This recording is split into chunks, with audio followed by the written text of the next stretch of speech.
Hello, my name is Burton Charles, and I'm the coordinator at Rockland Community College. And I'm here today with Dr. Shamika Mitchell. She's an associate professor and a talented comic book creator slash writer. Today, I want to speak with her about the influence of Black people in the comic book universe. So please stay for a while as we speak with Dr. Mitchell about her work and other Black superheroes today. So please stay for a little bit of this fireside chat. Hi, Dr. Mitchell. How are you doing today? I am well. How are you, Burton? I am good. Thank you for asking. I hope you like my virtual background. It fits the I scene love of it. our I little. love it. I Thank you. love it. All I'm ready to right. see that on a Netflix animated series. I agree That would totally. be fantastic. That would be great. Hmm. Okay. All right. So And you see I thought I've got my unstoppable background. I Um, noticed that. I try to rep the team whenever I can, especially with the new project that we have coming out by early summer. So And we're gonna talk a little bit about your work today too. sure. So basically, I guess my first question to you right now is what got you into writing comic books and got you into whole comic book history? What got you into this?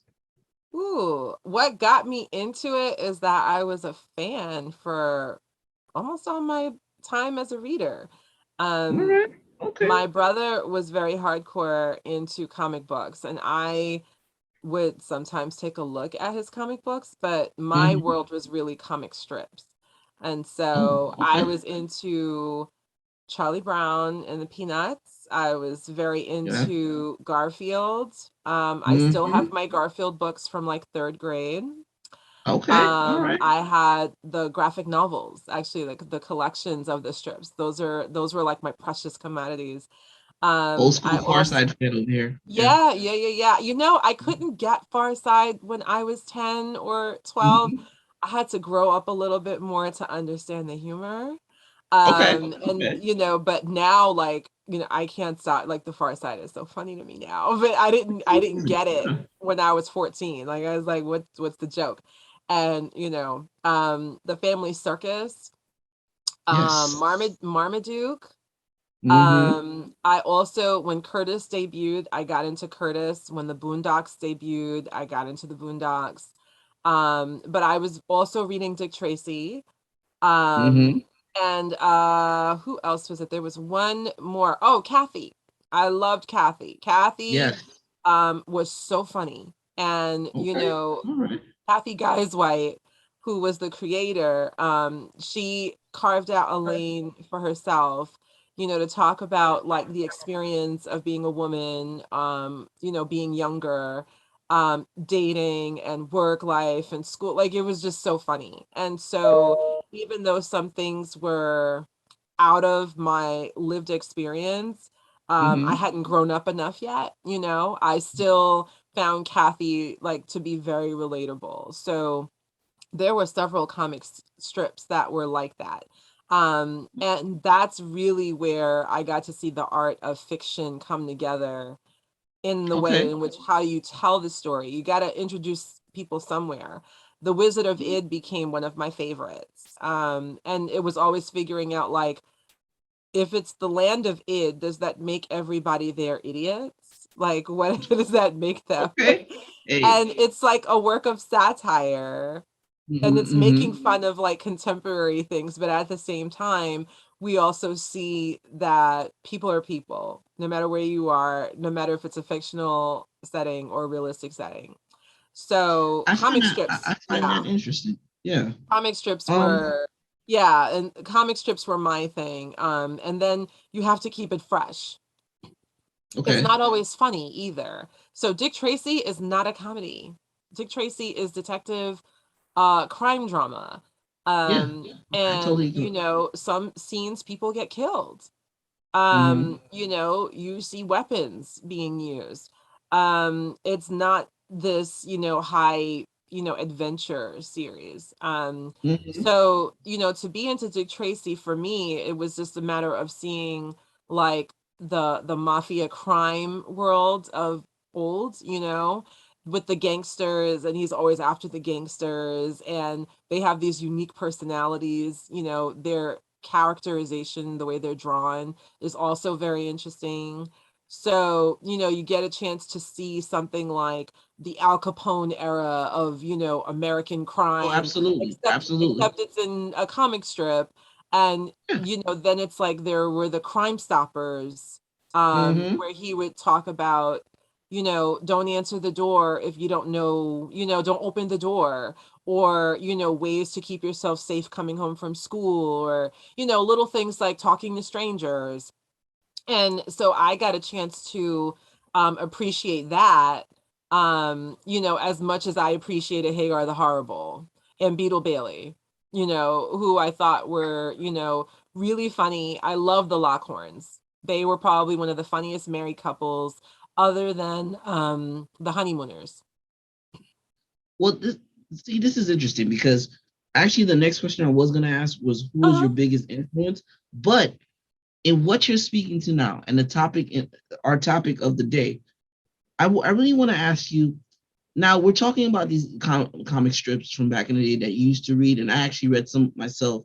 Yeah, The thing that I didn't understand was, and as a young child, is that where were the black people in these situations, and that is fantastic. where was our representation, and how did you feel about that growing up, and now as a knowledgeable, not just a great professor, but now you're in the comic book world yourself.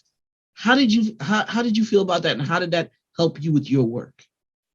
Well, I appreciate this question because when we talk about comic strips, I mean, Charlie Brown is like the quintessential kids comic series. Absolutely. And, for the love of Franklin, there's still a lot we don't know about Franklin, right? Like I Yes. know what Yes. Charlie Brown's voice sounds like. Franklin's voice, Mm-hmm. like, well, what did he say? Like, I mean, I love Peppermint Patty. I don't care what anybody says. Peppermint Okay. Patty was my girl, all right? I loved her. And we had very similar personalities, right? Mm-hmm. Like Mm-hmm. she's gonna go off Yeah. and do her own thing. So I was able to still dive into a lot of those series because I felt connected to the characteristics and the character traits of the Okay. protagonist. In terms of visual representation, I would say the first for me, there were two. There was Where I'm Coming From by I think I sent you that image. And Where I'm Coming From by Barbara Brandon Croft. I believe she was the first Black woman to have a nationally syndicated comic strip, and she used to publish in various publications like Essence magazine, I believe it was. And my Oh wow. mother Okay. subscribed to Essence, and so because my mother was getting Essence magazine, I was able to thumb through, look of course at all the fashion ideas, and then I Absolutely. was looking at the comic strips because that was the only Mm-hmm. place I could find it. um she took a hiatus, and now she's back at it. So where I'm coming Okay. from, it started out, I want to say, in the 90s, in the earlier 90s.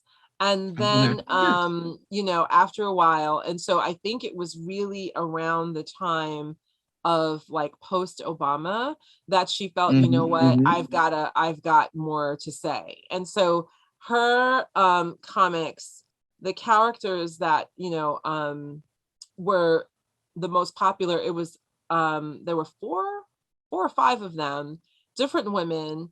And of course, like, I'm a teenager, so I couldn't Okay. relate to some of those things, but I was able to Mm-hmm. understand other things. And so Okay. some of the characters, are talking about like the guy they're dating, or something happening, in the neighborhood or whatever, and I was able to pick up on those things. But it was really about like the friendship between the characters that I related to the Okay. most. And so it was faces and hands, and so you Mm-hmm. didn't get like full body images of these characters, Yeah. so she had to um capture a lot of the messaging in the dialogue through these faces and hands. It was really Okay. brilliant. you know, because usually you think about like, what's the outfit? What are they going to wear? You know, what's their body shape going to be? Da, da, da, da, da. And she's like, face and hands. That's all we need. And so when you take a look, if you see the image that I shared in the, I think it's in the chat, you'll see where I'm coming from. I'll send it to you again, but it's the second one that I sent in the chat under Comics Kingdom for Curtis. And you'll get a chance to see like its face and hands and then just captions. So these were not like extensive dialogues. Sometimes it lasted a page, you know, sometimes it was a couple of panels, but it was always face, hands, and then the dialogue about whatever is going on. So that's the Curtis one. Yeah. Yes. And it's the one right after that. Okay. Not on that page, in the chat. Oh, I'm sorry. My mistake. That's okay. It's below that Curtis link. You'll see. Got it. All yeah, right. but you can keep Curtis up because that was my number 2. Oh, okay. Curtis and Where I'm Coming From were my 2 comic strips about Black people that I read when I was younger. So you see, it's just a face and hands. Yes.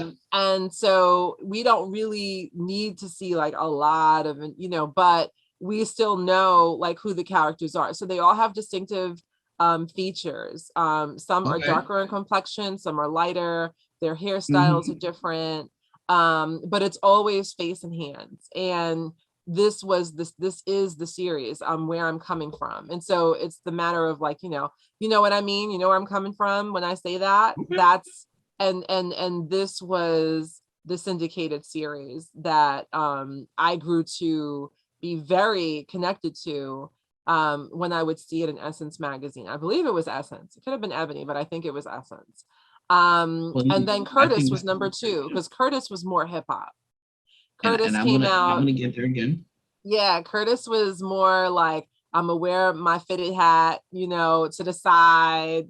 You know, I'm gonna have my cool kicks, you know. So I got a chance to, if you look at like early Curtis, you know, yeah, he's always got the hat backwards, he's always got his kicks on, you know, he's got the jeans, you know, and so they've updated Curtis a bit in terms of like the technology that Curtis uses. But if you go into the calendar and you look at like the early Curtis, and you'll see like he had a flat top, you know, like the high top fade, like the Kid and Play. And so it was very much so like, oh, this is how do you put, like, this is like us, you know, like he dressed like us, he had a little bit of the swag like us, you know. So I respect that. I respect that because I like the connection.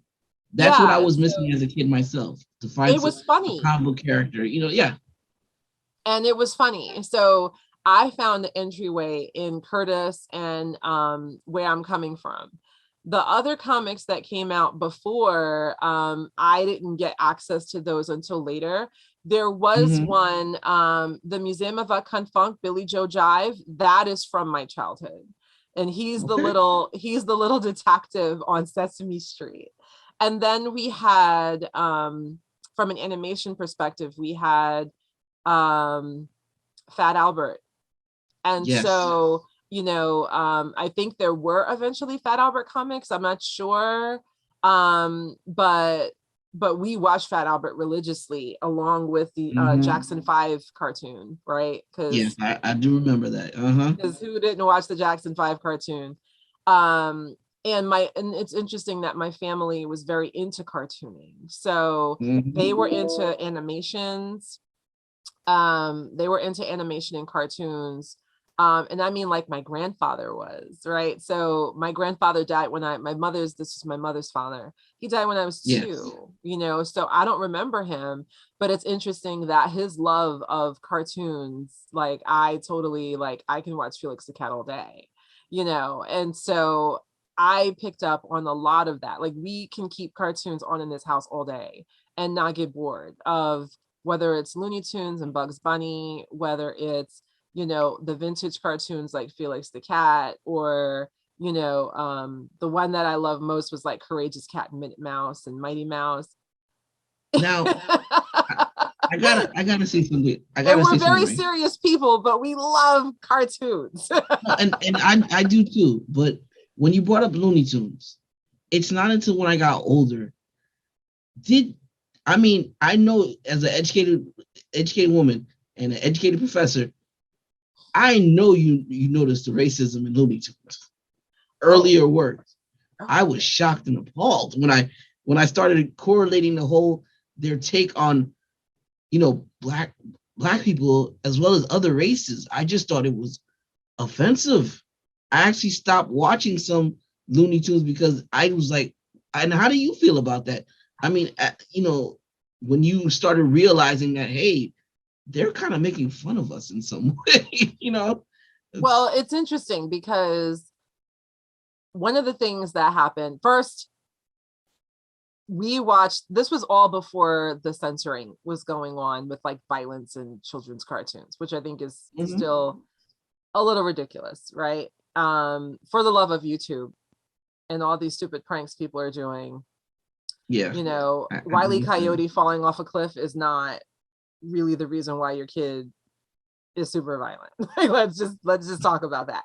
But that aside, um, Uh-huh.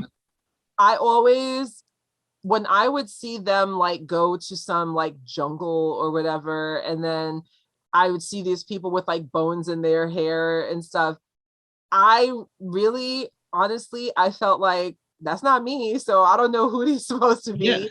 But I also felt like it's a talking rabbit. Like, so if these are supposed to be Black people, these would be the only humans in the whole series because everybody else is an animal, right? Like, there are no human Hmm. Hmm. characters other than Elmer Fudd. There are no Yes. human characters in Looney Tunes. So I was like, maybe they're supposed to be like monkey people. Like, I didn't see them saying, oh, they're us. Like, you know what I mean? It's not until I was Yeah. older that I would say, okay, this was supposed to be an attempted depiction of Black people. But I didn't make that connection when I was younger. I was like, well, there's a talking bear. You've got talking mice. You've got talking cats. You've got talking. So these are Okay. just some talking animals. These aren't people. I didn't see them as like, oh, they're trying to draw people because, again, the only human in the entire cast was Elmer Fudd. Everybody else is an animal. So I was just like, Don't forget about Yosemite Sam. oh, that's true. Yosemite That's Sam is the the other one. And so thank you for reminding me about the rudeness no, no too. problem. That was And my guy, man. so yeah, Yosemite Sam and Elmer Fudd are the only two. We have a rabbit that cross dresses, right? Who engages in a lot of like homoerotic stuff. We've got people with speech impediments like stuttering and other Yeah. kinds of speech issues. So I was just like, oh, I guess they're like monkey people or whatever, not like, oh, these are Black people. um Hmm. and so, for me, it was just like, okay, they're off in the jungle and you're going to see like some weird things like orangutan looking folks in the, you know what I mean? Like Blue, or you know what I mean? Or what was the name of the orangutan in the Jungle Book? Louis, Oh, you know yeah, what I Louis. mean? Yeah. So I'm just Uh-huh. like, I don't see them and see us because I knew what we look like. And I'm like, we don't Oh, no, look like. absolutely. So Absolutely. When I it wasn't that's until what later that I was just like, okay, I see what they were doing there. But when I was younger and watching it, and it was the same thing even in like some of the classic, what was it I was looking at? Johnny Danger, the are you little talking about Johnny boy, Quest? Johnny Quest. And Yes. there's one, now see that one, it was apparent because they went off to the dark continent and then some savages appeared. And then there's the guy that's always with him that was like, get back, you Black savages, or whatever. And I was like, yeah, that's why I don't watch you. You know what I mean? But Yeah. what we saw in Looney Tunes, they were never like, oh, the Black people. You know what I mean? It was just like, ooga booga, ooga wooga. And I'm just like, okay, I don't know who that's supposed to be. So, and those were not the most successful episodes either, right? They didn't always hit the mark in their episodes. Some episodes were incredibly sexist. Some Yeah. episodes were very misogynistic, right? Like So the ones that I tended to gravitate towards weren't necessarily the ones that had peopleish, animal Mm-hmm. like people, I don't know, but these characters that look like, they were from another world, like those were they problematic? Absolutely. But considering all of the body of work in that catalog, I think that the misrepresentations of race were few and far between compared to the bulk of their material. The bulk of their material was making fun of something else, but not that. And so in a space where, yes, you're going to have racism be a norm of some kind, Mm-hmm. right? Like there was propaganda against the Japanese in some of these cartoons too during the time of World War II. Yeah. There Not to are mention ways, Captain America and yeah, that. absolutely. And there are ways that sometimes European Jews were misportrayed in some of these comics. There are ways that Asians across the board were misportrayed and misrepresented in some of these comics. Does it mean that there's no value beyond where those characters maybe need to get a rehash or get redone? I think if you can salvage some characteristics and grow a character into something that's a bit more substantial, absolutely. But when we think about, you know getting rid of the whole thing, I would say, well, I'm that person. If there's a bruise on an apple, I'll just cut the bruise out. It doesn't mean that the apple needs to be trashed. But for some people, I like that. I like that point. yeah. And But for some people, yeah. yeah. Now, knowing that we know now Mhm. from our history of what we've seen, what we've watched, what we've read, you know, now that you're in the business, Yeah. we're gonna see some amazing things coming from you. Can you give us a little bit about your work, or let us know? Give us maybe a character or a project that you're working on. Just a Yeah, little I taste for can the give you a viewers. little something. So to Okay, and I piggyback appreciate that. Thank you. so to piggyback on your question about, Yes. the erasure of Black people or the misrepresentation of Black people traditionally in comics, like Mm-hmm. I said, my metaphor is if there's a bruise on an apple, I'll just cut out the bruise and still have the apple.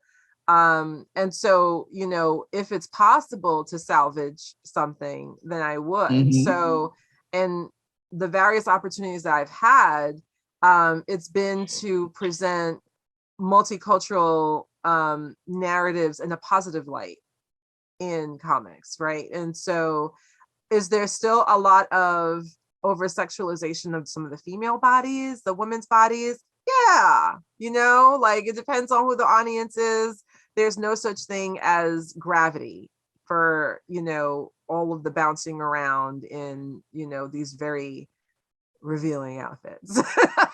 But, you know, I will um, not comment on that one. I can agree, but I will not comment. So So one of the understandable. things that I have been talking, to the various creators about when I am giving feedback is like, do we, can we try not to like overly have like her fighting in a thong, with thigh highs on, and like it looks a little lot not like comics, right? And just say like, oh, Mm-hmm.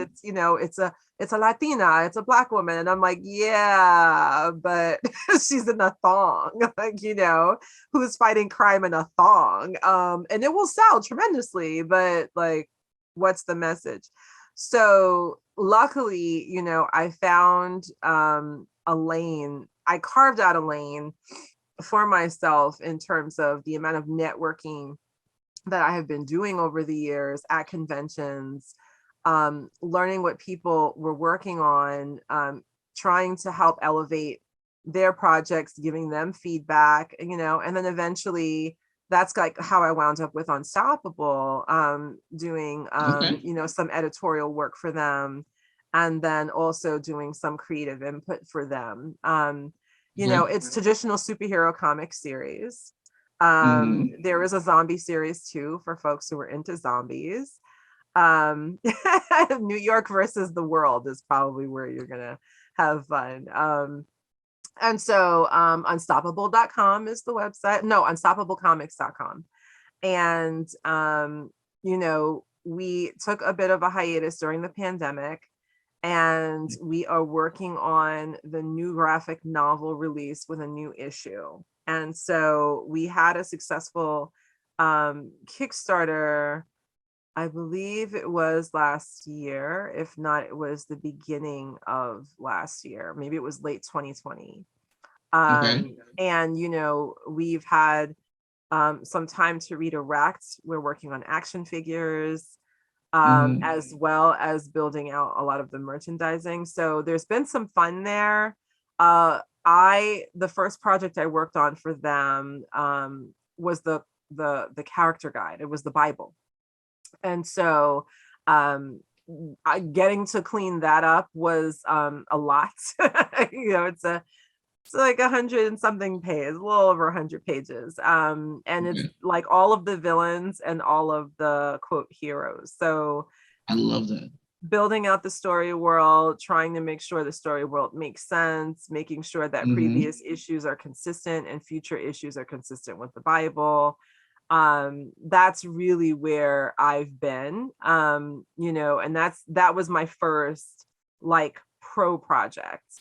I had been, running ideas, people running ideas by me or whatever, but once I started getting more involved in the creative process, it was like, you know what, I'll do some freelance, I'll do some consulting. And so, then Ray Comics came along when Unstoppable was on hiatus. So it was perfect timing. Okay. And I think I shared with you Joystick Angels. Yes. Joystick Angels launched last year. And Congratulations. thank you. That is our baby. There's a whole original soundtrack for the issue. We already have a few issues underway, and it's just I actually wrote something in issue number 1. I contributed some feedback and gave some of my own talents to like 2 pages. I think I wrote like a scene. I wrote a scene in there, but for the most part, you're definitely gonna make me buy it now. It's gorgeous. I was so impressed when I saw TJ Sterling and his brother Spencer, who's the music producer. They collaborated on this, and I received my copy, and because I backed it, even though I'm in it and I get the free comps and all, I still bought a copy. It's beautiful. That the cover is gorgeous. The artwork is stunning. We're working with the Zong brothers, who are, I believe they are in India, and they're super busy, super talented. The guy who does the lettering, I think he got nominated for an Eisner this year or last year. I think he got nominated for, huh? And for those who don't know what an Eisner is, could you just give us a no, for everybody else. I'll let you go ahead. You go ahead, tell them about the Eisner. No. You're the creator. I'm just the host. Please. So the Eisner is the equivalent of the Oscars for comics, right? And so that's the best way to put it. It's sponsored by the folks at Comic-Con International, who host San Diego Comic-Con. And there are various categories for the Eisners. I know people who have that. I personally know people who have won Eisners, and I will speak it into the universe that I look forward to one day receiving an Eisner, or at least making it to a finalist selection for the Eisners. But you got to start somewhere, and the most important thing is to love what you do. The other known and very old established awards for comics, also another one that's kind of like the People's Choice Awards or a Grammy, that's the Harvey Awards, and those are sponsored through New York Comic Con and Reed Pop. And I'm fortunate enough to have been affiliated with both. organizations, having had a presence at New York Comic Con, other Read Pop conventions, such as C2E2, and then also being both a panelist and a speaker and moderator at San Diego Comic Con. So, it's just one of those things where it's like, okay, you just got to keep putting your work in. And I would say that Joystick Angels is definitely, there's a really great creative team. And so And World Designs that's who's behind the lettering. And I believe they were nominated for an Eisner for their lettering. And I think they've won other awards too. So, when you have, like your all-star team, you hope that you can put a project together that works. Okay. Comics take time. And so you can have a host of characters. You can go through many different iterations of making those characters look a certain way. What are their outfits? What's their hair like? How do they sound? How tall are they? What's their body type, body shape?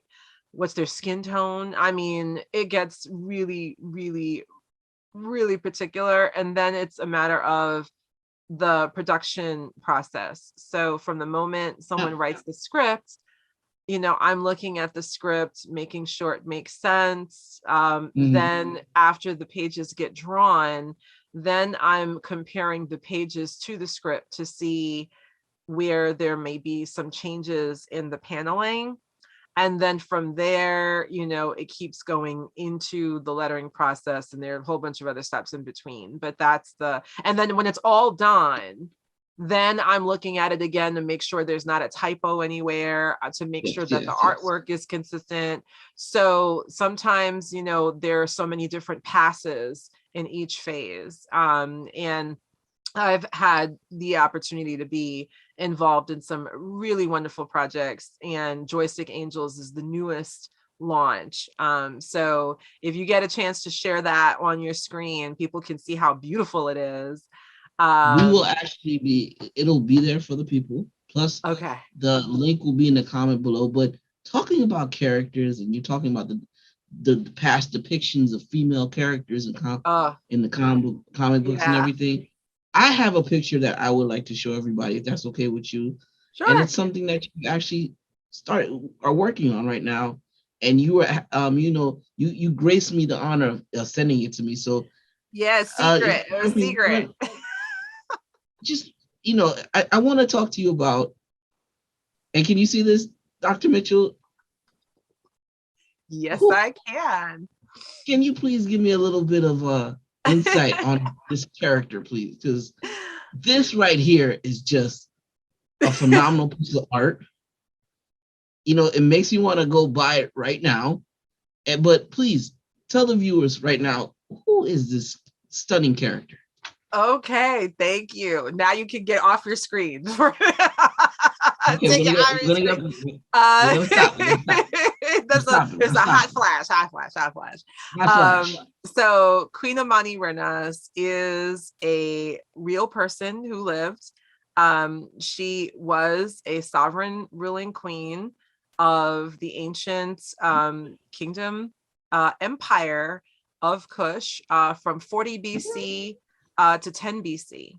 And so there's a lot people don't know about her. And I was brought on to do a lot of historical research, provide some insight on, what the artifacts would be that are appropriate. There is an ongoing fascination with pyramids, right? Pyramids are always fascinating.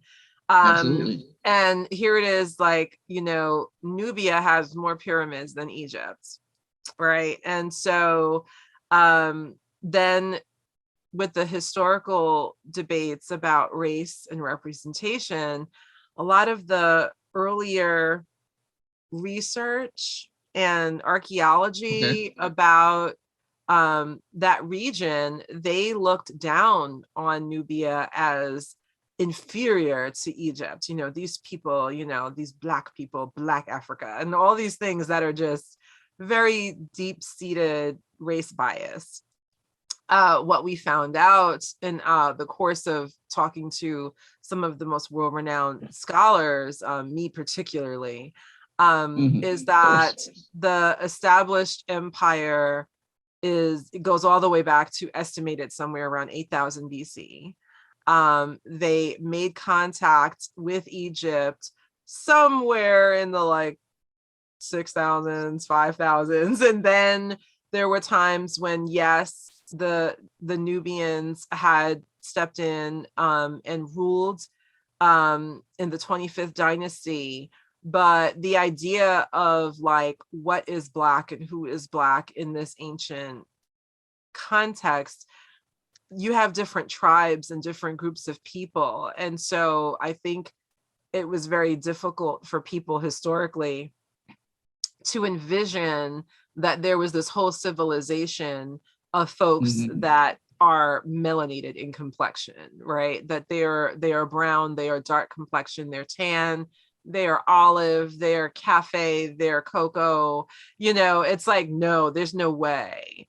And forgetting also all of the ways that populations migrated. So with Queen Amani-Renas, what we're doing is we are really unpacking the history of the region. We're also talking about her tenure. She ruled for 30 years. She has a kerfuffle with Rome.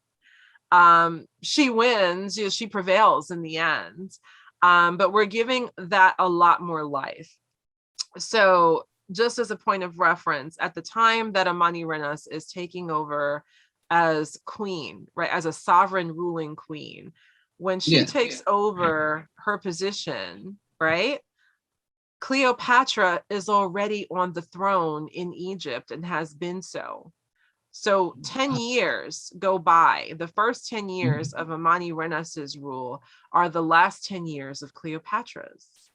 So these are people that are talking to each other. These are people that are trading with each other. They're conducting business and affairs, the borders keep shifting. Sometimes that neighborhood is a part of Kush. Other times it's a part of Egypt. There are all of these things that are going on. And no one talks about the fact that there might have been more harmony between Egypt and Nubia as they're cousins, right? These are not distinctively different people. Sometimes it may have just been, the way you tied your skirt or the way you had your headdress that people would know which side you were on. There was a lot of intermarriage going on. There were communities full of Egyptians, Nubians, Greeks. And so this idea that there was this white space that was segregated, and it's that's not the way the world works. You want to go across the street, you go across the street. And so there were a lot of populations that migrated in and out of that region.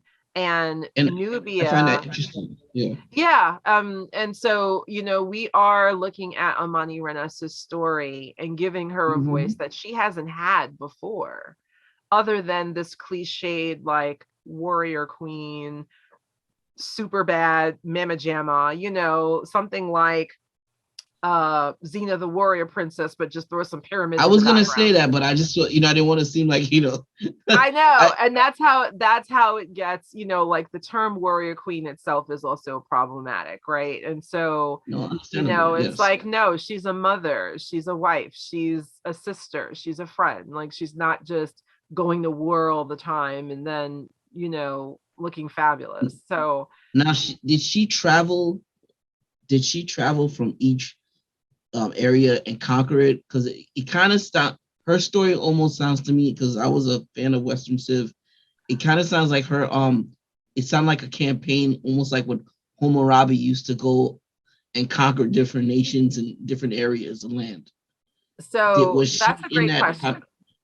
Yeah, that's a great question. So what we understand I think at least my understanding based on the archival material is that the Hmm. Kush Empire, the borders shift. And so there are times Hmm. when the Kush Empire expands all the way up to like Alexandria, right? If we had a Oh, map of the region, if you want, I can send you one if you want to.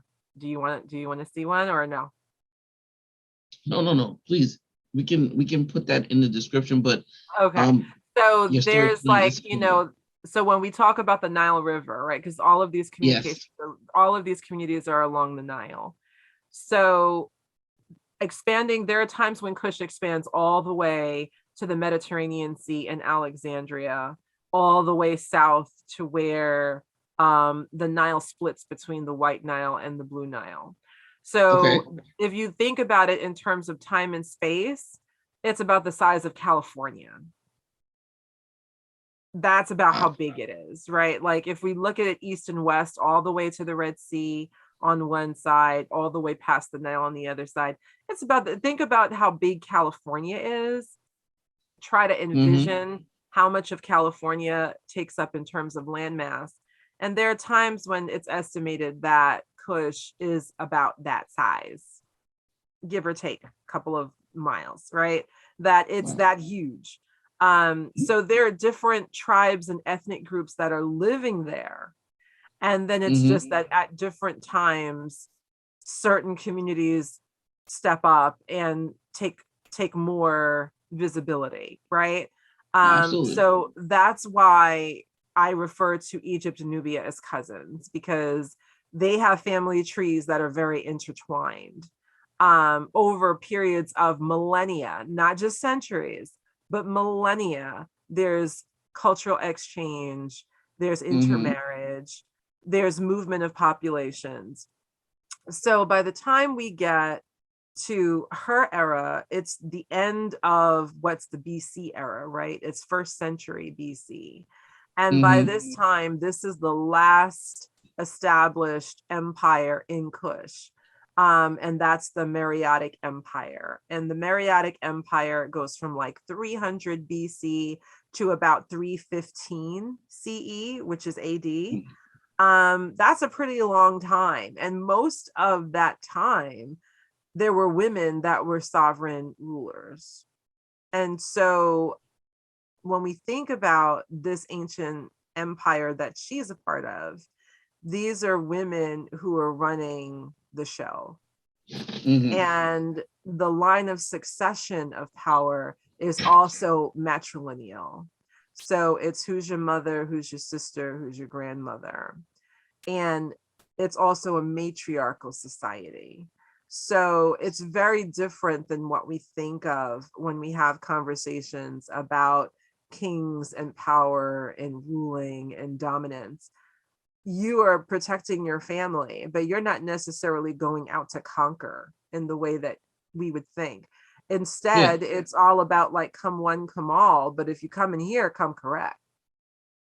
So we see that there is a lot of strategy that she uses to negotiate and broker the deal with Rome. And throughout the entire ruling of not just her tenure, but who we believe to be her daughter and her granddaughter, who were also sovereign queens. Oh, okay. So yeah, like a legacy. Yeah. There's a whole legacy of the Candaces of Meroe. And Hmm. throughout this entire legacy, they thrive. They are rich. They are so rich. It's like that image of Dave Chappelle holding the crown and the money, what he's supposed to be Yeah. like with Oprah, Yes. right? It's that kind of Yes. like we're rich, right? Like they are a central trading hub for the region with the rest of the world. So their known world is our points north, points south, points west, and then east and across the Red Sea. They're part of the Silk Roads. They are trading with China. They are trading with India. No one talks about it in that way, but there are artifacts in graves in Sudan that are all the way from China from 3,000 years ago. Figure it out. So you have this dynamic world in which Mm-hmm. people are finding out now that these were not like lost people, hidden people, unknown people. They were the tastemakers. They were the movers and the shakers. They did lots of things, and she was their queen mother. So in the series, it's 3 volumes. We get a chance to learn about her. We get a chance to learn a little bit more about the world that she's in. And the world that she's in by the time Cleopatra dies. Rome is now taken over Egypt. And the way that I explain to people is just imagine you wake up tomorrow and China has taken over Canada. You wake up tomorrow It'll and be like there's a China flag, right? Or you wake up tomorrow and Mexico is part of France sounds a again, little bit like Red Dawn to me right there. right? You're like, wait, Um, what's going on?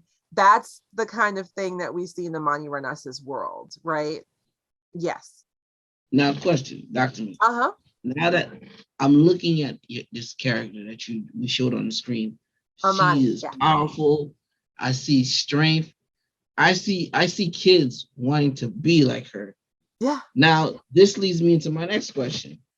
How do you feel about, the Black comic book characters? And just by what you've shown us, have you felt from your time frame to now that they've evolved more? And who's your favorite, if you don't mind me asking? Okay. Well, first, if you want to show the picture of Amani Renas again, you can. Okay. Just so people can get a sneak peek Okay. at Just a little what is taste. Just a going, little taste. just a little taste, just a little taste. So one of the Okay. things that we had I had discovered is that number one, they love the color blue, and blue and white are very Okay. significant in that society. The other Okay. thing is I felt important that she also maintain her melanation, right? That she stay Yes. a certain shade of brown because that's who she is. The other thing is in all of the wall carvings and the art in the pyramids and in the tombs and in the temples, the royal women had curves, lots of curves. These were women who were bountiful. They were bodyful. And so we didn't want to do anything that misrepresented who these women were. You gave an accurate description, and I like that. A Yes. portrayal. Yes. And so one historian described them as plump. She said these women were plump. And that was just what it was. And so there are Okay. archival photos where you can see these women are all kinds of curvaceous. So we said, we've got to find a way to keep that consistent. We can't have her turn into, something that's more artificial and Yeah. more in Absolutely. alignment with what would be in a standard comic book. So we are really going against the grain with showing a lead character who is dark, a lead character who is very curvy, but not in a sexualized way. Mm-hmm, mm-hmm. And then there is also the point that she is going to be disfigured by the time we get into volume 2. She loses an Oh, wow. eye during one of the essential battles with Rome. And so, here she has both of her eyes, but by the time we get through halfway through, it's not really clear, but she is going to lose one of her eyes. And so, Wow.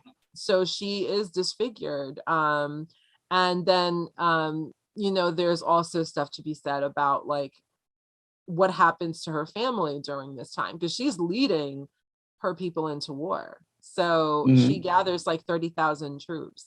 So, you're leading people into war. Who's gonna watch your kids while you do all that? And, how do you keep your people safe when you put yourself in harm's way? So there's a lot of story that is also being built. And I think people are going to be in for a lot of fun and a lot of historical facts. So Correct. yeah. Correct me if I'm wrong, and please do. your character to me is like a perfect example of diversity and inclusion, and how somebody who is, even if a person like a little girl could be like, hey, I respect this character so much, or even a Mm-hmm. person who's disabled, by reading these works, they're gonna be like, if this person can do this, maybe I can do what I want to do. So I commend you. I think this is a beautiful character Thank you. historically, and just I think it's gonna be one of those trendsetters in the comic books. That's like, wow, this is not like the norm. Right. And we definitely are expecting that by Halloween of this year, right, in October, that there will be opportunity for people to cosplay Amani Renas in whatever way, in whatever fashion. In terms of the character that I love the most, I would say my favorite character is Storm. I love her. She is my bestie. In my mind, she is my best friend. I love Storm. And I'm also a mutant. So that just rings home even more that I would resonate towards X-Men. I Yes. didn't know I was a mutant at the time. The other character, there are a couple of other characters that I really like and enjoy. From a comics perspective, um, I will forever be loyal to Garfield. I don't care what anyone says. Like that's my cat. Listen, I'm a big fan of lasagna too, so trust Like me. Garfield and I Garfield have a old very school. special friendship. I have a very close affinity for him. I always feel bad for Odie, and John is just clueless. I'm But not I even start. always felt like, yeah, and here I am, like I have two cats. So for me, like Garfield will always be my number one. I am also, I can give you a little bit of news that I have been tapped to write a manga series actually. And That's, yeah, if people don't I'm know that, really that's part of the anime world. So she's expanding right here, people. You yeah. got anime right here. We're not talking about just regular Dragon Ball Z people. We're talking about some serious manga. Ooh, yeah. So thank you. I got tapped to write a manga series. It's a new project. It's an original project too. And they are going to be launching, I think, towards early summer. And I'm already several chapters in. But the animation that's coming together for it is going to be fantastic. I'm just really excited about that. So I'm happy for you. I can't say too much about the studio other than it's a Oh, studio out east, and the company is let here. So if you know Crunchyroll, just know that this is a different kind of, like, it's the same concept of original manga, mm-hmm. original animation. It's going to be that kind of a thing, and then of course gaming. So I'm really excited about it. Contract's been signed, chapter's been submitted, it's coming along. Mm-hmm. Okay. And they also are, Black owned multicultural company. And so I'm This is excited about amazing. the work that they're doing. Yeah. And I was really, Okay. I was thrilled when I got, the offer to join the team. And we have like really Congratulations. good people. We have really good people on board. So I'm just writing away on my series. I can't say much more about that, but I'm looking forward for the character No, no. debut in a We couple gotta of months. we gotta let the viewers wait for this. I mean, this is almost bigger than Spider-Man No Way Home. We waited over 2 years, so we can wait a little bit more for your work to come out. So I'm Yeah, not no, gonna things are spoil it for definitely everybody. in process. One of the Yes, no challenges, spoilers though.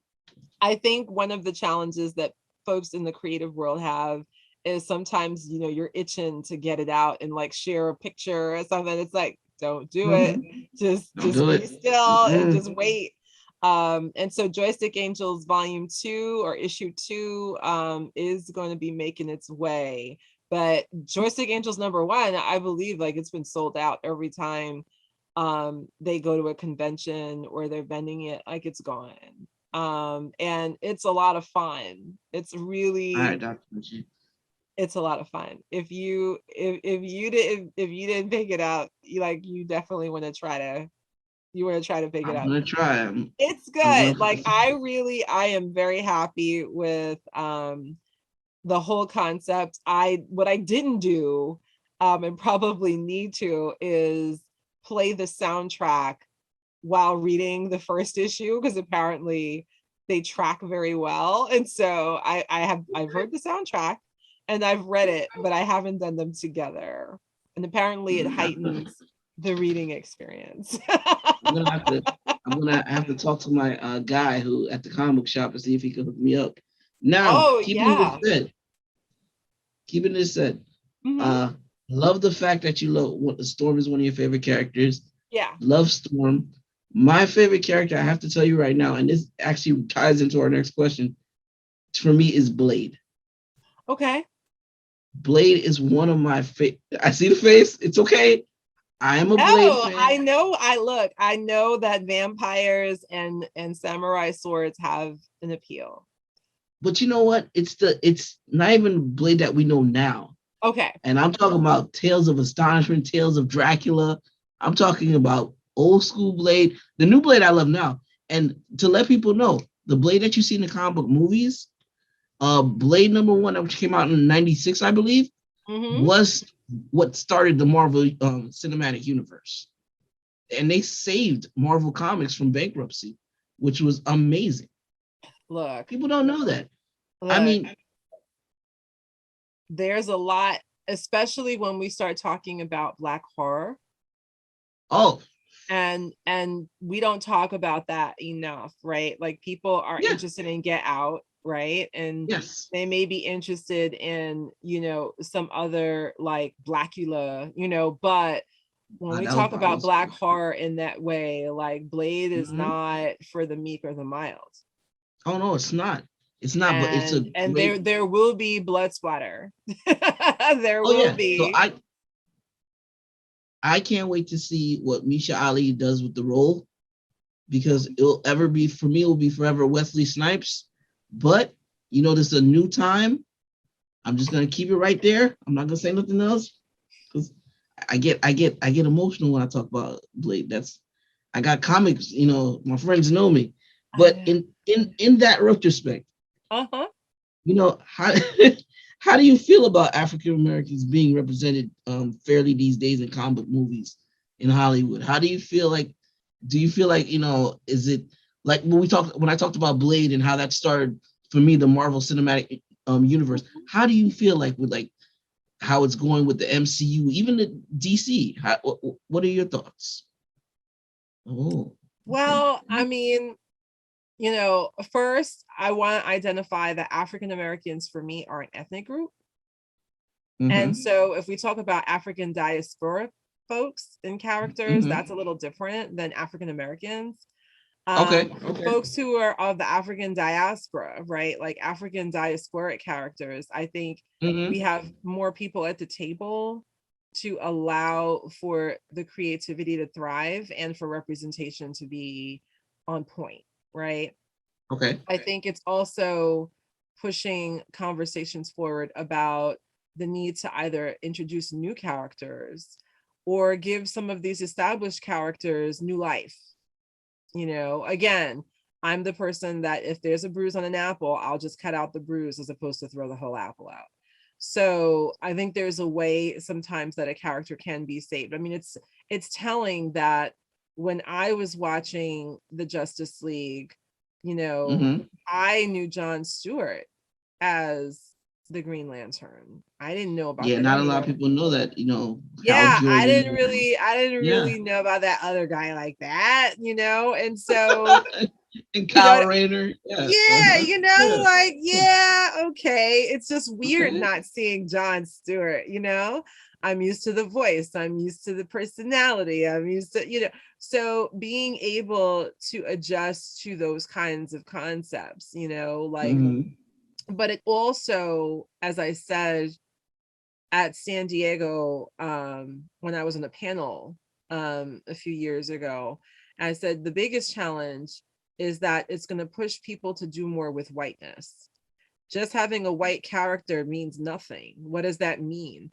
If you need to give the character a culture and a history and a heritage, what is that? Are they German? Are they Italian? Are they, like you've got to give them Mm-hmm. more. Otherwise, then yeah, that character can be just about anybody else. Jon Stewart was fully a black character, you know, Yes. his blackness was a part of how he was framed and developed as a character. We can't say the Mm-hmm. same for a lot of these white characters that are out there. And so that's why when they flip the script, people are upset. But I feel like, well, if you really want this character to stay white, then what makes them so important as white?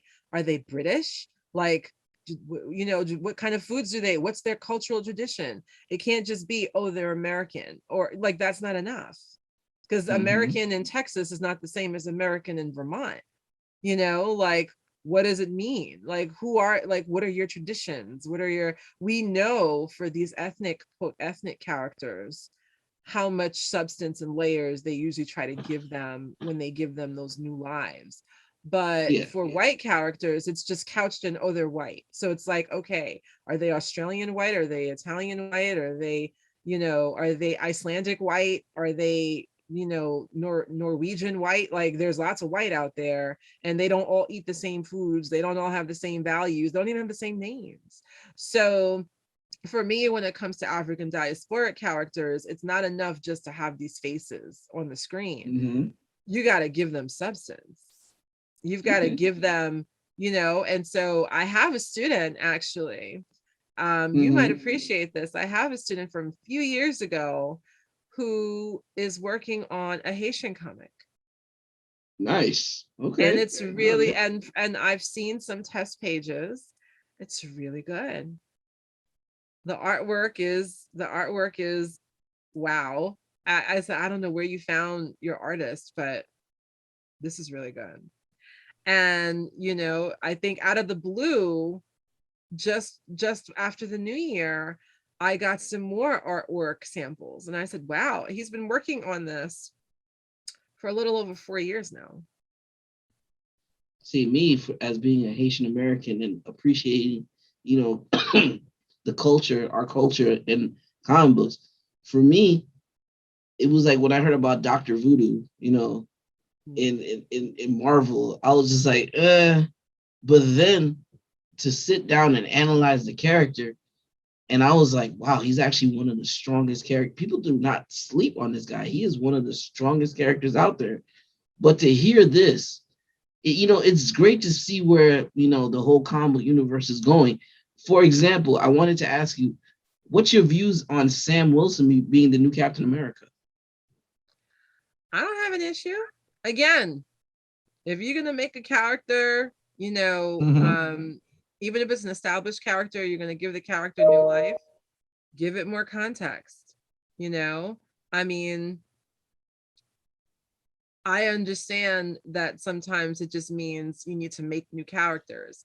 But the other Mm-hmm. issue is we also have in the comic book universe, universes. We have different time space continuums. Multiverse. We have Mm-hmm. the multiverse, right? And so who's to say? I mean, there are people right now that have entire graduate degrees studying the idea of time space continuum and multiverse. And Mm-hmm. there are people that are saying, like, no, there is a version of you in another dimension. Like, we're convinced. And they're pitching for Nobel Prizes on this stuff. So the idea that time is linear versus time being circular versus time being multi-layered, these are all very long held established theories that people have set out to explore. So why would it be unusual that a character in one dimension looks one way, but in another dimension everything is flipped? That's not Superman. unusual. Let's take Superman, for example. But yeah, Multiverse Superman, and Michael B. Jordan's been talking about this, about assuming the role of this Black Superman. What are your thoughts on that, if you don't mind me asking? I don't have a problem with that, but the other thing is also, to get back to the fandom, of something like the MCU, right, with the Marvel Cinematic Universe. One of the things we have to remember is that there is canon. And so if you're going to break from the tradition and introduce new characters, first there should be a reason for it. But then the other part of it is like, you're going to do it, you got to do it right. So, it's not just necessary to say like, oh, we need to, make all these characters now non-white. I don't think that's helping the conversation more than let's have a conversation about like Superman isn't even really white, is he? No, he's I don't consider him He's an white because alien.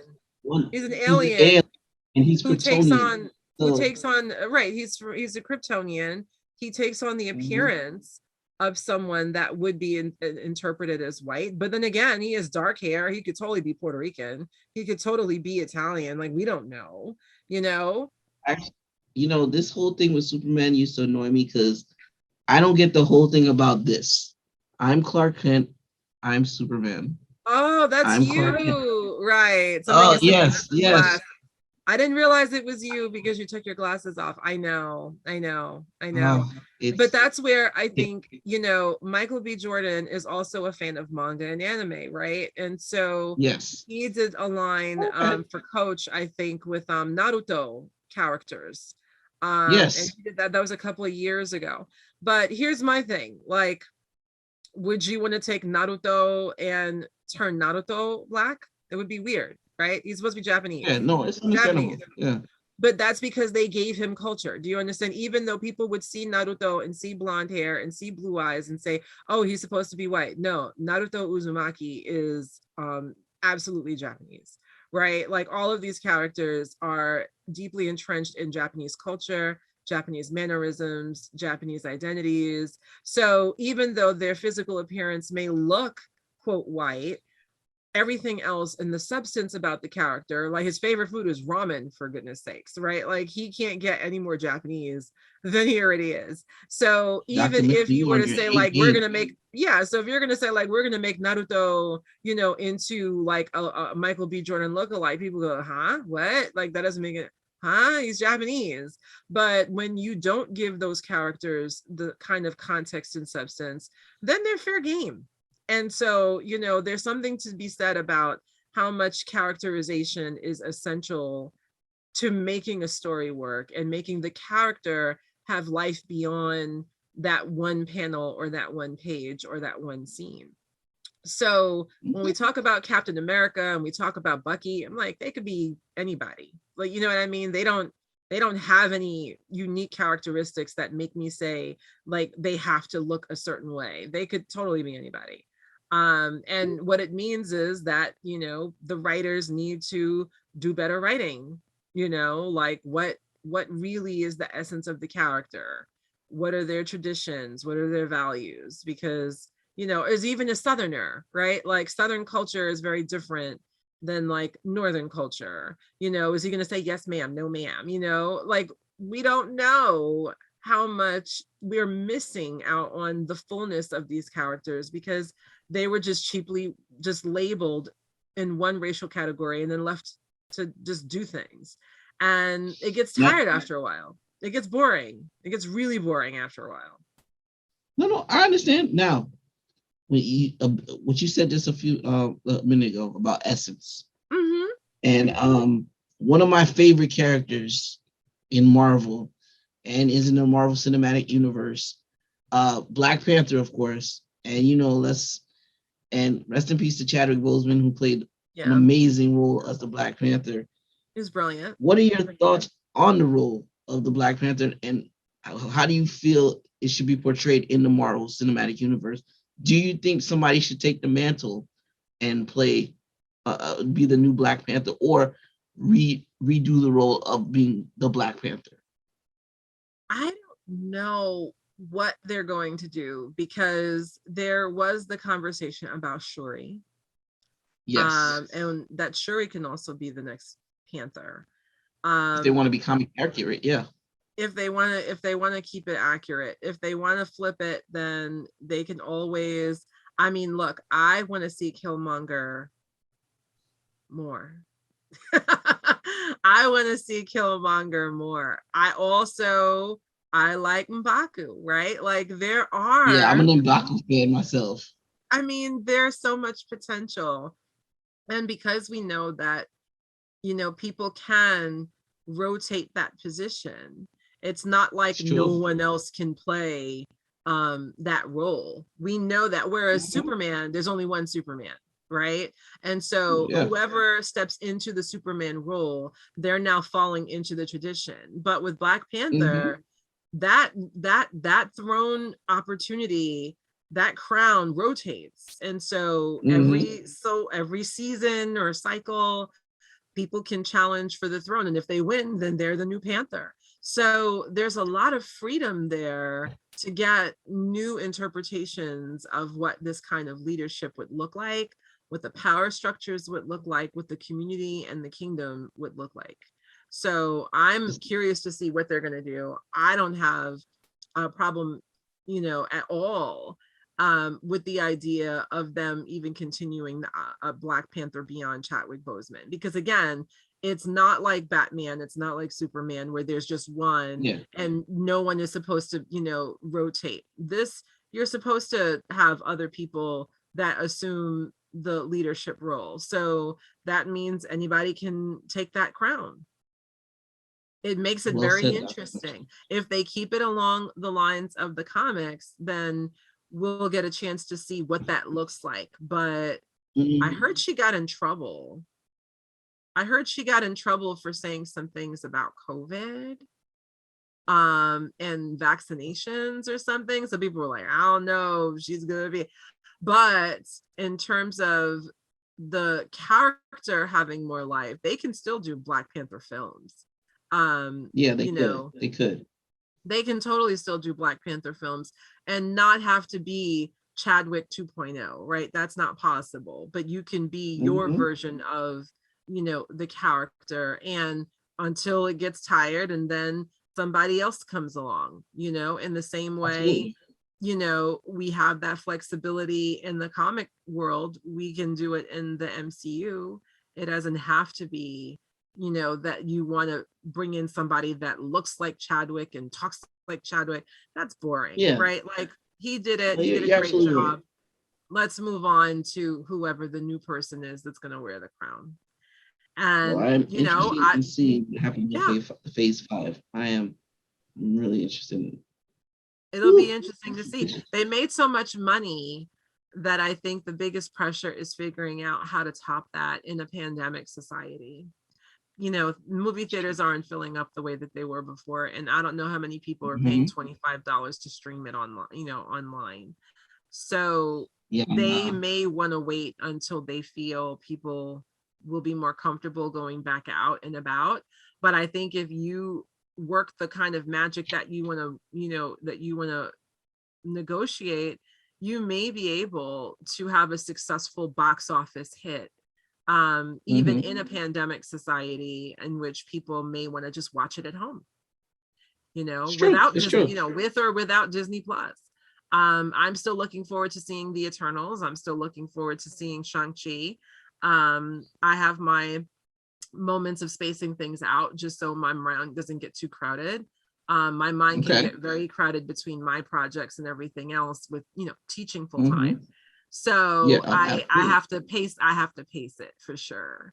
And when I think about the creative process, I want to also add that I think you do have more representation off the panels and behind the scenes too. You have more people Hmm. that are writing, you have more people that are doing editing, you have more people that are doing directing. So it's not just having Black characters on screen and on those pages, but also who's putting these characters together. How are they coming together? So I sent you Niobe, and Niobe is from Stranger Comics, and it was launched several years ago. Amanla Steinberg was a part of the creative team in the beginning. And Sebastian, who is the helm of Stranger Comics, he just inked a major deal with HBO. So Oh wow. Okay, great. and his creative partner is Prentice Penny, who was a part of Insecure. Oh, okay. And so the Asunda, the world of Asunda, the Asundaverse, I want to call it, that is where we see all of these new Black characters in worlds of fantasy, in worlds of mysticism, not on Earthish, if you will. She's an elf. There are characters who look more like orcs or witches, and magical characters with all these Okay, unique because features. Yeah, and so that's gonna pick up because Lord of the Rings is like that's like top, and I'm old school. I'm a Willow fan, so yeah. but I mean, but elves that's and the stuff, thing. Dungeons and Dragons. Oh yeah, and Yeah. so the world of Asunda is filled with all of that. And it has a diverse cast of characters. Some that look more familiar because it looks like Valhalla and Thor, like these very ancient realms. And then others are like, very much so these characters with, the pointed ears, and they have their bow and arrow, but they just don't look like what you would see in Lord of the Rings, right? And so when you see when you look at that image of Niobe, that she has I forget what they call it, the mismatched color eyes, but heterochromia. She has the heterochromia. That's a signature feature for her. But then there's all this backstory about the tribe that she is from, and the context of what her role is in this new society. She's on quests, and then she has a team of people that are with her, and there's like heads flying all the time, there's blood splatter, there's intrigue, I mean, there's all this stuff going on. So when people think of diversity in comics, it's also the types of stories, right? It's not just the kid in the inner city story, but it's also the girl in the forest who's a dark elf, right? Like there are all of these stories that can come out of someone's imagination, and it's just a matter of making sure that the stories have a lot of life in them, and that means the characters have to be really, really fully developed. And so I'm one of those sticklers. When I'm in my editorial role, I want to know what your favorite food is for this character. I want to feel them. If I can't feel them, I don't care if they live or die. So I'm always pushing the creative team to grow their characters in a way that readers are invested. If they're not invested, then you don't really have a story. So, in the case of Niobe, the team at Stranger Comics has been doing a phenomenal job of building out that story world. There are about 4 different major titles in the world of Asunda, and then they each have like multiple issues that are out, so people can follow the story from a variety of trajectories, and all of the worlds intersect along the way. So in terms of like Afrofuturism and thinking about Black people in the future, and Black people in space, and Black people in alternate universes, I think that's also a part of the comics tradition too. So, whether it is like Jon, how Jon, going off to space with the Green Lantern Corps, whether it's Black Panther in the mythical Wakanda, which doesn't exist. People really think Wakanda exists, or whether it's Amani Renas, who is real, and people are doing archaeological digs right now in Sudan to find more material. I think there's space for all of that, and we need to tell those stories. It's great, Dr. Mitchell. This is like such a wealth of information, which brings me to my next question. Mm-hmm. What is one piece of advice you would give someone who's looking to, get their feet in the industry and, of doing comic books or graphic novels? What's something you would say to somebody, an person looking to step into the role like you did? Okay. Well, for anyone who is curious about the world of comics, the first thing is don't count yourself out. Everyone's fandom is unique and special. And so, like, my fandom is comic strips. My brother's fandom was comic books. Our shared fandom was cartoons and animation. And usually when people get into, fandom spaces, it's always like, well, who's more of a fan than who? Like, you don't even know what happened in issue 5 from 20 years ago. Look, you enter into fandom wherever you enter into fandom. And there's space for everybody. In my world, there's space for everybody. What you want to do if you want to work in the world is, first, you need to maintain good relationships with people. You have to get out there. It doesn't mean that you send people unsolicited advice about their work, and you don't send unsolicited scripts or character designs. So when you do that and it gets out into the universe, either in an email or a social media post or snail mail, what happens is you no longer really have control over it. And too many people are sitting in a room somewhere talking about characters that they have. They have a whole world in their head.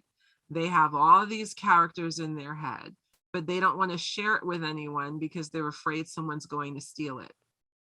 But then you have the other extreme where people have all these ideas and characters and they're telling everybody about it. Neither of those ideas are going to help you. If you're on one end or the other end of the spectrum, you need to get your work out there, but you want to get it out the right way. So if you want to self-publish, then self-publish.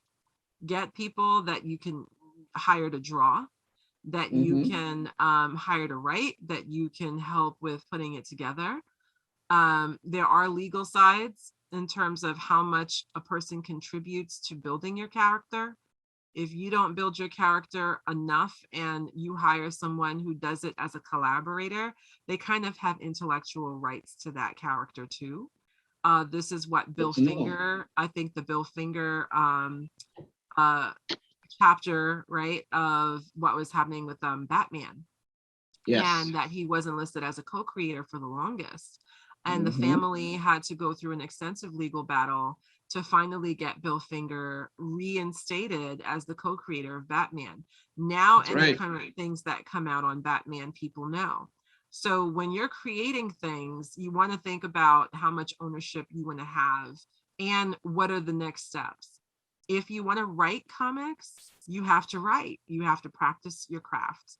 You also need to read more. You need to read different kinds of comics to see like what makes a good story. You need to be able to understand what the creative process is. I, as an editor, I'm giving feedback, but I'm not trying to tell your story. I'm not trying to take over your story. Some editors do insert themselves too much into a story. That's not my issue. My issue is more, if you're going to do it, I want it to at least make sense. So I am going to push on a few things. I'm going to be very, the minutia of the details. I'm going to pay attention to things like that. The other part of it is you have to be at comics conventions, join fandom communities. That's where you meet people that are working. That's where you can find out about things like who needs an assistant, who needs an intern. You know, it's not going to be a formal hiring process at Marvel because they get a lot of queries. It may be an indie comics imprint that can, you know, hire you to come in a couple of days a week and help out in some way. And this way you learn the trade, but you also are now working in the field. I networked extensively, and I also had to give insight. So there were times where I would let an indie publisher know, like, hey, I found a typo on page 5. I just want you to know. And they were able to say, oh, thank you for letting us know that. Maybe we do need to hire a second pair of eyes. And this was one of the ways that I was able to get editorial opportunities. And once I showed what I could do, and people liked the way that I worked, and they were happy with the outcome of the material that we were putting together, then next thing you know, they're recommending me for other opportunities. And that's how I wound up doing things like Amani Renas. Actually, that was a very unexpected invitation. And there is a video game project I'm working on. And that was also, it was a connection through, I think, San Diego Comic-Con. And people said, we want to bring her on the team for this project that, it's not Warcraft, but it's epic, like the concept of the world building. And I'm curious to see what's going to happen. Age of Empires to me right there. Yeah. Game developing is a whole other world. And so I'm curious to see how that's going to come together.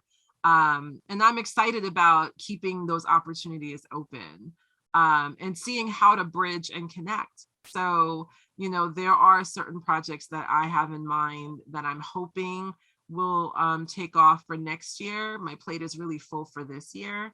And we're already in February of 22, and I can't take on another thing. But in terms of being able to figure out like what it is that you want to do, you have to constantly work on what it is that you're interested in and give yourself room to explore.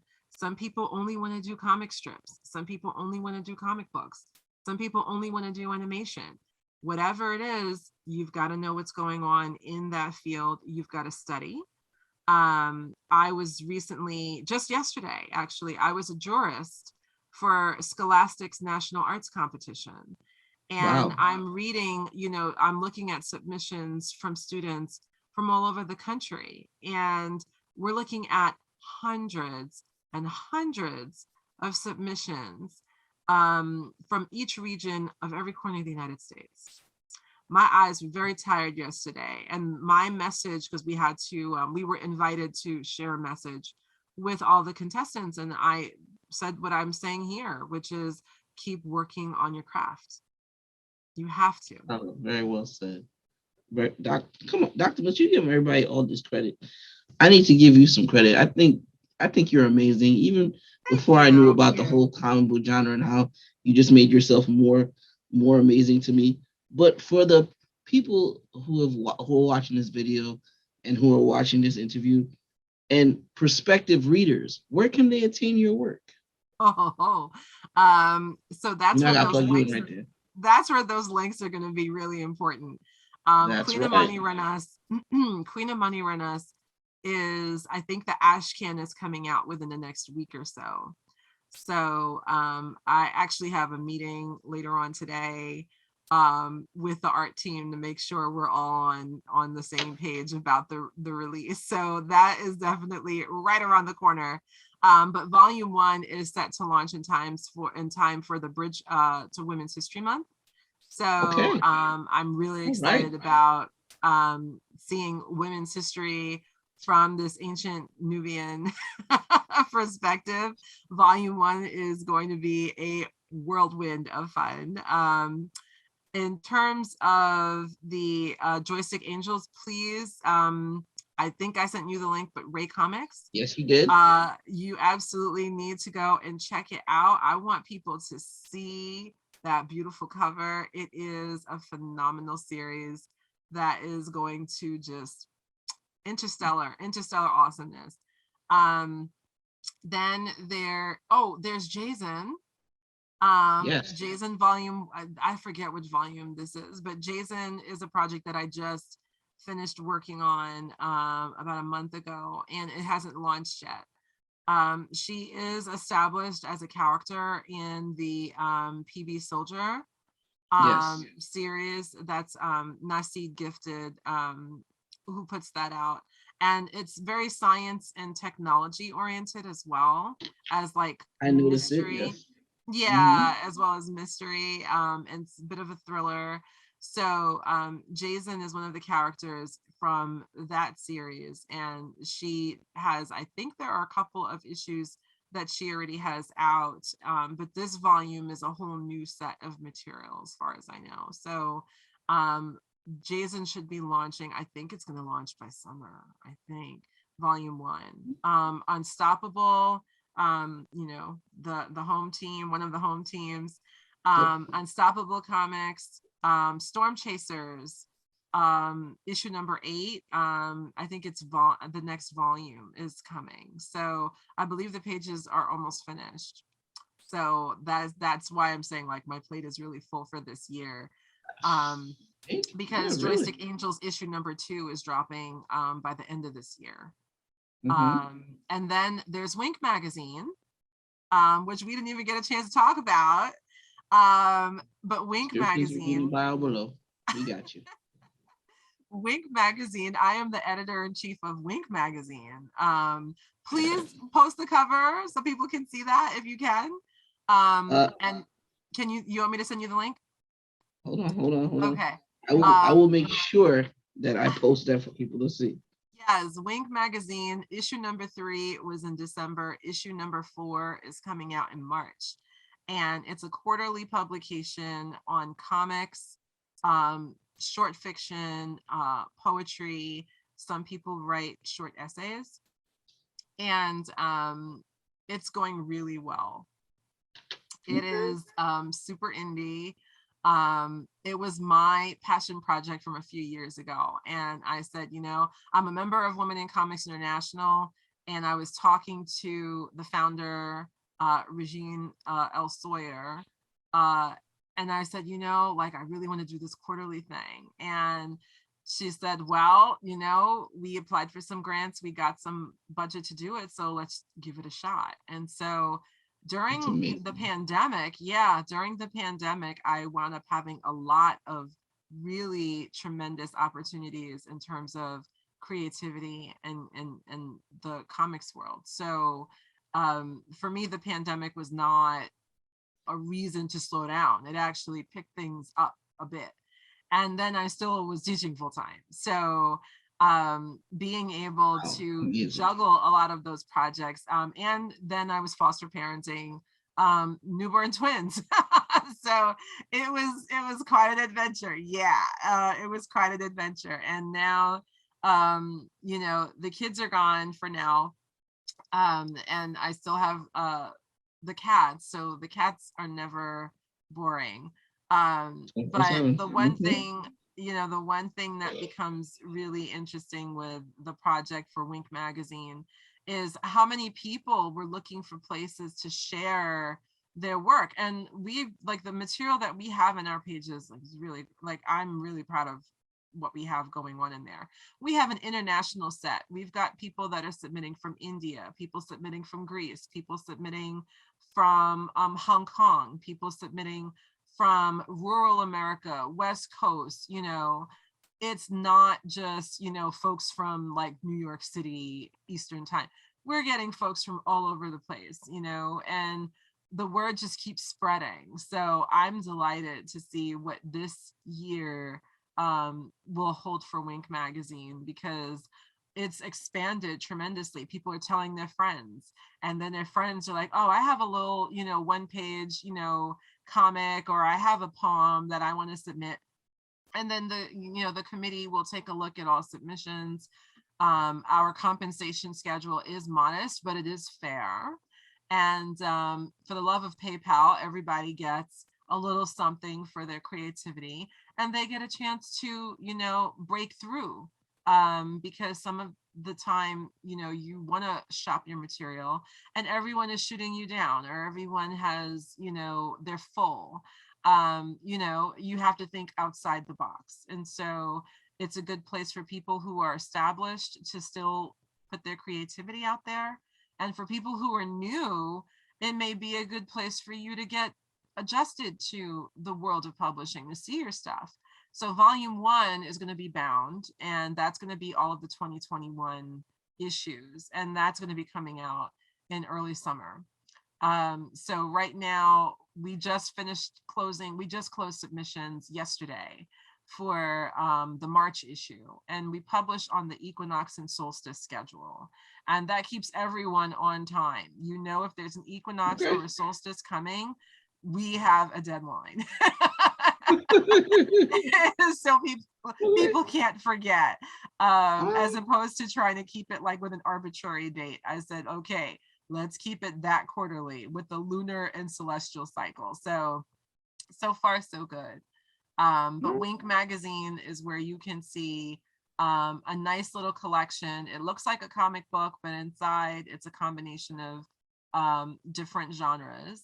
And you know, we're having a lot of fun with it. I'm very proud of what we've done last year, and I know this year is going to be a lot of fun.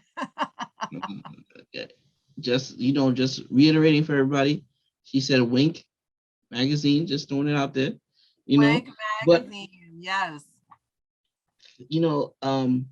And I'm just gonna have to ask you this last question, and it's just a simple question, just to let you know, DC or Marvel? Look, I tend to lean towards Marvel because I'm from New York, right? Like, I tend to lean towards Marvel because I'm from New York. But I have to say, when we talk about the animations, DC is better. DC's animations, Okay, DC's that's just a given. They're just really, I mean, I just finished watching The Long Halloween 1 and 2. And Yes, DC's it was animation is good. just fantastic. I don't know why, because Marvel's tied to Disney. Disney animation is really good. Marvel animation is not as good. No, So not as good. But I don't know why that is, but live action, definitely Marvel thrives there. yeah, And in absolutely. animation, DC thrives there. But I will also say that in terms of like indie stuff that's going on, or smaller, because you have the big two. I do like what's coming out of Dark Horse. I do like Yes, Image Comics. Image Comics is phenomenal. I love Image is Saga. good. You know, Yes. I like Boom Studios. I like Mm-hmm. IDW. They all have good things that IDW are is going my on. favorite They indie all comic. have good Yeah. things going on. And then you have Mm-hmm. the even smaller imprints like Yeah. Unstoppable. So, you know, like I when read you that say draw Unstoppable. the Yeah. Marvel way or do it the DC way, you know, I understand that from an aesthetic perspective, you know, that some people want the story to have a Marvel style script or a DC style script. And I work with both, you know, but in Mm-hmm. terms of my own preference of characters, like I said, Storm was my number one, right? So that's where, like, yeah, I'm from New York and I love the idea of, you know, New York City being that space and place, but we're also Absolutely. Gotham too, right? People talk about Manhattan and New York City as Gotham. So, you know, when it comes to which one, I think, you know, yeah, there's a lot to be said there. I also wrote a chapter for a book called Unstable Masks back in 2020, and I wrote about Milestone Comics. Milestone Comics And is good. Yeah. I see your guy behind you who is, you know, Mm-hmm. tied to Milestone in your illustration back there. So, Yeah. you know, with Milestone Comics, you've got folks like Static Shock, you know, That's right. and you've got, you know, the Blood Syndicate, and you have Icon that some people Mm-hmm. saw as Black Superman, right? Even though he's That's not, right. even though they have similar stories. So, Yeah. you know, there's Steel, right? There's Hardware. Like there was a whole mashup of all these Black characters between DC and Milestone. And I wrote about that story Mm-hmm. arc Worlds Collide. And I had a lot of fun with it. I got to meet Louise Simonson, the Icon. And you know, she signed my copies. I'm very happy about that. You know, there is a lot to be said about comic scholarship, even academic research, as well as people that want to do the creative stuff, right? There's room Mm-hmm. for all of that. So if you are a literary person or an arts person and you want to critique like the art style of Superman over the years in the comics, there's material out there for you to write your book or your essay, you know. It's not just creating things from the world of fantasy and imagination. There is also a lot of very sound and innovative research and scholarship that goes into critiquing pop culture and these characters. So there's room for everybody at the table. Mitchell, thank you. This has been a Thank great you. time. No, I appreciate it. This has been a great time. And, I wish you well. And I will be a new reader. And I will be, because of this conversation, I will have to check out some of your work. And Nairobi, I can't wait for that to come out. So I'll be looking for that. Maybe you can text me that information when it comes out, so I know. Amani Renas? Oh yeah, no, when Amani Renas drops, I'm going to let the folks in the strategic marketing, I'm gonna let them know, so everyone can check it out, because I mean, it is history. It is history.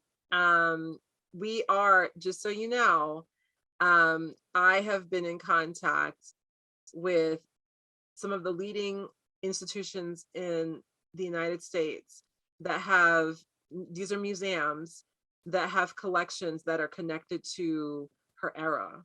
And so we are going to be integrating a lot of these artifacts into the story.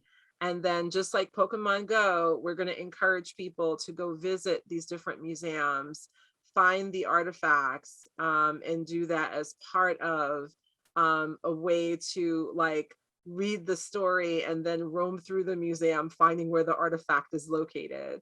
It's going to be a lot of fun. It was totally my idea, and people said you're crazy. Yeah, it's going to be a lot of amazing. fun. It's amazing. It's a first. It's a first. It's a first.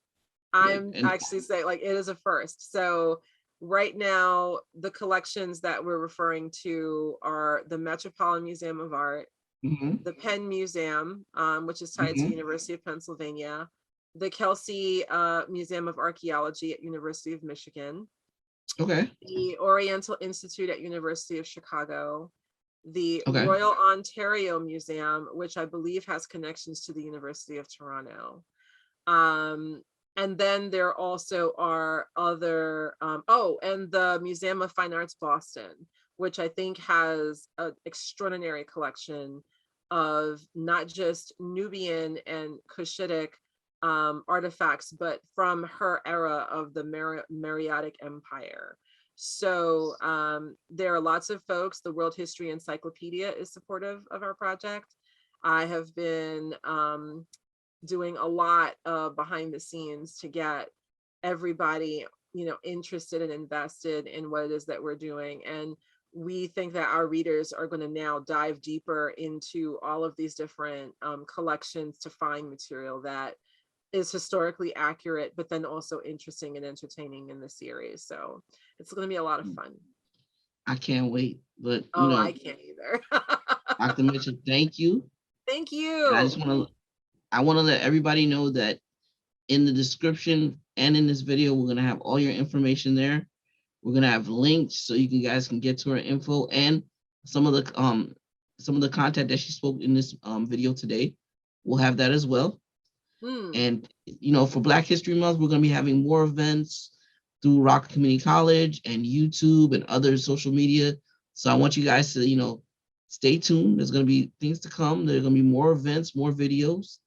And right now, my name is Burton Lewis Charles, and I thank you guys for being part of this fireside chat.